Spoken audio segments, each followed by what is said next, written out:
இந்த இடத்துக்கு அப்படி என்னதான்டா மவுஸ்? அதுவும் இல்லாம நான் பயணங்களின் காதலன்.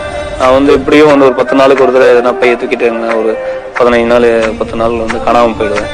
காடுகள், மலைகள், பெயர் தெரியாத ஊர்கள், அப்படி நிறைய பயணங்கள் இருக்கு. கண் பார்க்கும் இடமெங்கும் நீரா விடியும் வரை கனவின் நிலை உனதா இங்கு தினம் ஏங்குது மனமுருகிடும் இலையுது. மின்னல்கள் கூத்தாடும் மழைக்காலம், வீதியில் எங்கெங்கும் கூட கோலம், என் முன்னே நீ வந்தாய் கொஞ்ச நேரம், என் விழி எங்கும் பூக்காலம், உடல் கொதித்ததே உயிர் நீ தந்ததே ஐயோ அது எனக்கு பிடித்த